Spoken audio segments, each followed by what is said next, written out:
Bueno, ¿qué tal? Vamos a charlar un poquito retomando al gobierno de Irigoyen,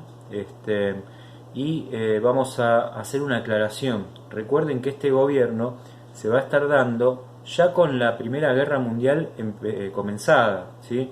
La Primera Guerra Mundial o la Gran Guerra comienza en 1914 y termina en 1918. Por lo tanto, Irigoyen no solamente asume el poder, la presidencia de la nación, ya con la guerra iniciada, sino también que va a vivir el final de esa guerra, que va a condicionar y va a beneficiar en los dos sentidos a la Argentina, ¿no? Y que por supuesto va a conllevar también este periodo radical a algunos fuertes procesos que se van a vivir en el mundo, como por ejemplo la Gran Depresión o el surgimiento del fascismo.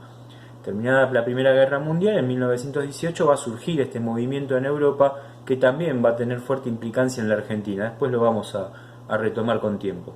No me voy a extender mucho, quiero recorrer un poco lo que es la figura de Irigoyen, como ya veníamos hablando, un tipo que no da discurso. Yo les acabo de dejar un videito inicial y ahora les voy a pasar algunas diapositivas sobre alguna cuestión particular que sucede dentro de este gobierno, y que tiene que ver justamente con una figura que oscilaba entre lo que era la negociación y la represión, el reformismo y la represión, es decir, un tipo que trataba de pragmatizar un poco el contexto argentino, quizás en el análisis final más bien volcado a las clases populares, sobre todo la clase media, ¿no? Yo les contaba el otro día que Irigoyen va a ser despedido en su funeral por una amplia masa de personas que cargaban a cuestas ese féretro. Si no se da muy seguido en la historia argentina, de hecho no creo que vuelva a suceder jamás. Y esto ocurrió con Irigoyen, es decir, no había un coche que lo trasladara. ¿Sí? Eso es muy particular. Si ustedes ven el funeral de Eva o de Perón, de Juan, van a notar que bueno, era algo más bien organizado. En el caso de Irigoyen, este movimiento espontáneo de masas que termina cargando el féretro es muy digno de análisis también, ¿no? Lo que sucede ahí con esta figura que parecía una figura desvirtuada en el tiempo y que sin embargo resulta ser que no lo era tanto, ¿no? El golpe militar de 1930, digamos que desconsidera bastante a la figura de Irigoyen y se pensaba que había perdido ese poder que tenía con las masas. Sin embargo, queda demostrado todo lo contrario, ¿no? Uno de los funerales más multitudinarios de la historia argentina incluso.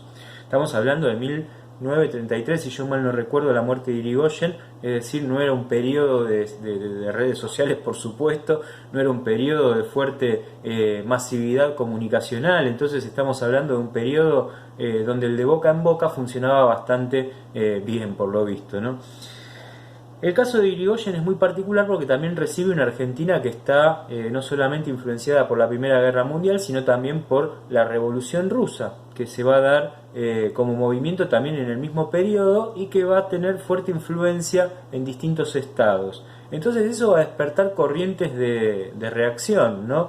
Que es la reacción más conservadora, de aquellos que entendían que quizás una huelga era también un movimiento que referenciaba a la Revolución Rusa y era como la inserción del comunismo en la Argentina. Bueno, no era tan así tampoco, ¿sí? Sino más bien que se utilizaba esta noción para entender que la Argentina se podía volcar a un comunismo si no lograban reprender todo ese tipo de actitud. Entonces acá nos encontramos a los anarquistas como un movimiento en sí mismo que nosotros ya vimos un poquito, pero que ahora retomamos como una influencia dentro de lo que es la medida de la huelga, ¿no? Los anarquistas entendían que no tenía que existir, laboralmente hablando ni socialmente hablando, una jerarquía, ¿no? Entonces desde ya la contradicción partía contra el Estado mismo, ¿no? Entonces en esa salvaguarda de las jerarquías sociales, los anarquistas, y por supuesto en el tema de los salarios laborales y todo lo relacionado al progreso de la sociedad, no solamente se entendían como necesarios de la abolición de la jerarquía, sino también entendían que lo que había que pagar era un precio más justo, y su medida de reacción era por medio de las huelgas, ¿no? Que después van a ser fuertemente reprimidas. Después estaban los socialistas, que también ya habíamos retomado alguna vez, los socialistas que buscaban desde un modo democrático, desde la fundación de partidos políticos y de asociaciones barriales, como van a ser los clubes de fútbol incluso, Chacarita Juniors y Argentinos Juniors creo que nacen también sobre la base, argentinos no estoy seguro, pero sí estoy muy seguro de Chacarita, nacen sobre la base del socialismo, y el socialismo entonces influenciaba desde el fútbol, como empieza a cobrar importancia el fútbol. En 1908, por ejemplo, se funda San Lorenzo de Almagro, el glorioso San Lorenzo, me tendría que poner de pie, pero me salgo de la pantalla.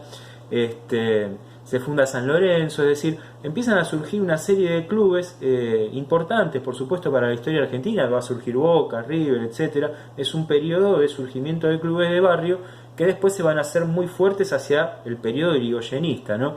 Y entonces el socialismo también influye desde ese lugar, ¿no? Desde los clubes de barrio, de los clubes de fútbol. Entonces se empieza a dar justamente esta manifestación socialista desde otra construcción, ¿no? Por eso decía, la participación del socialismo empieza a enfocar sus cuestionamientos políticos desde un lado más relacionado con lo democrático, ¿no? Y tratando de influir en el Congreso, es decir, presentando por supuesto sus propios congresistas.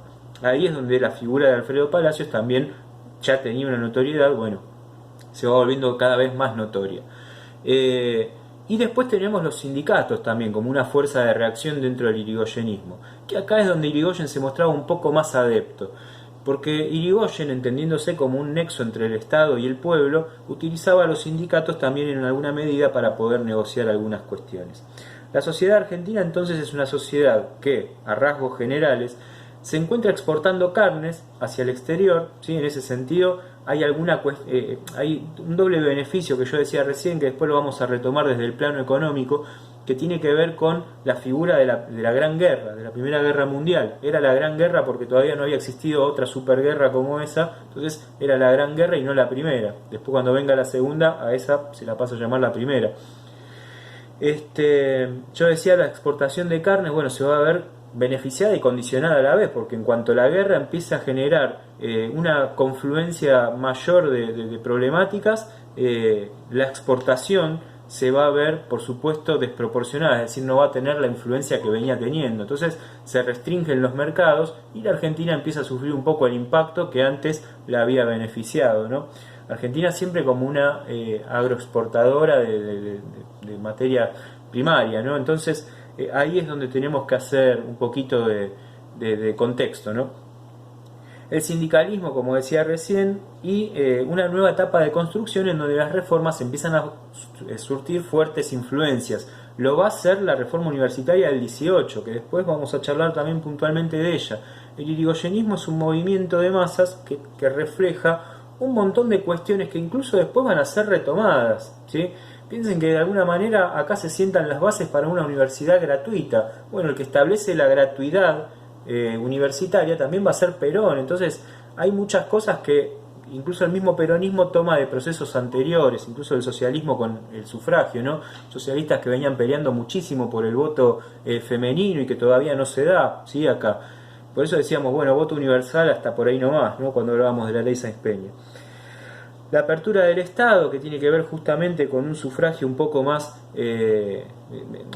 beneficioso para todas las personas, donde, digamos, antes era más bien restringido desde el lado del miedo. Bueno, acá con la ley Sáenz Peña empieza a ser un sufragio que permite al irigoyenismo poder beneficiarse también, ¿no? Porque el irigoyenismo asume el poder con cierta debilidad que después va a ver reflejada en una vuelta de tuerca, ¿no? En donde empieza a tener un poco más de participación en el Congreso por la fuerza personal del propio Irigoyen, ¿no?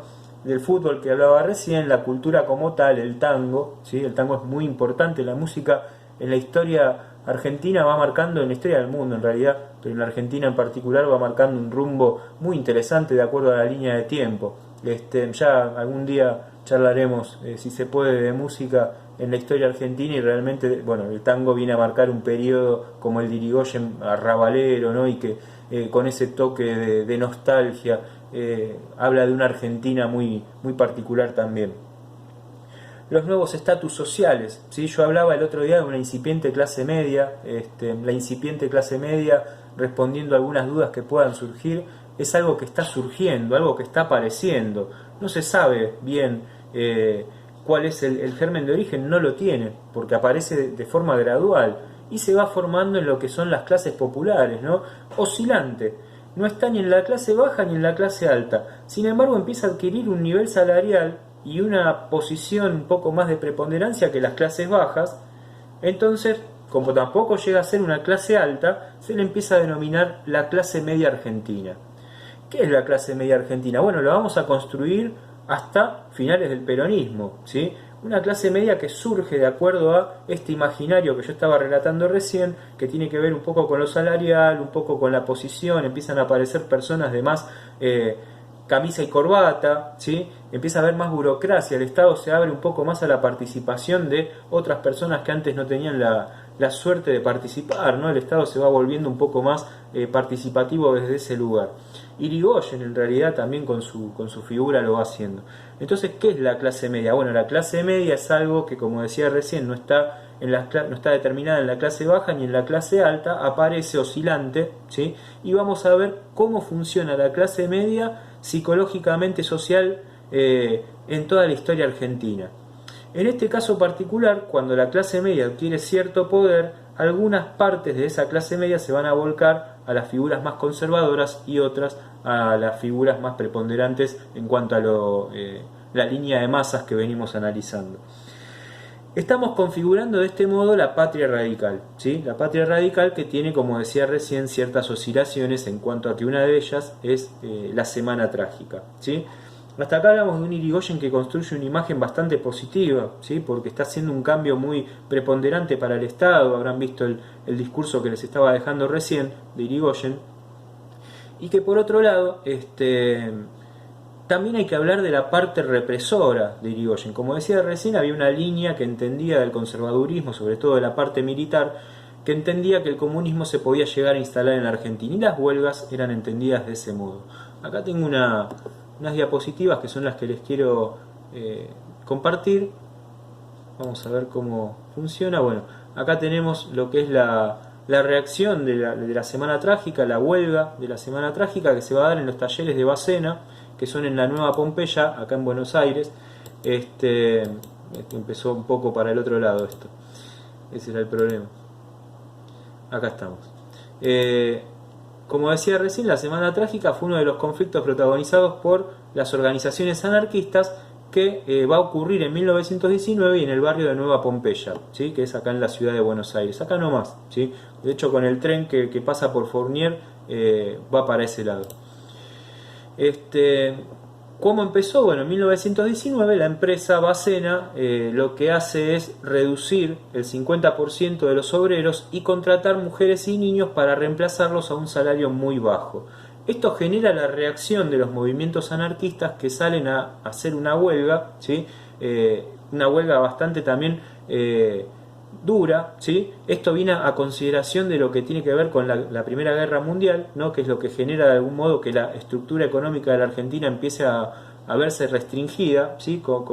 No se podía exportar, entonces se generaban pérdidas.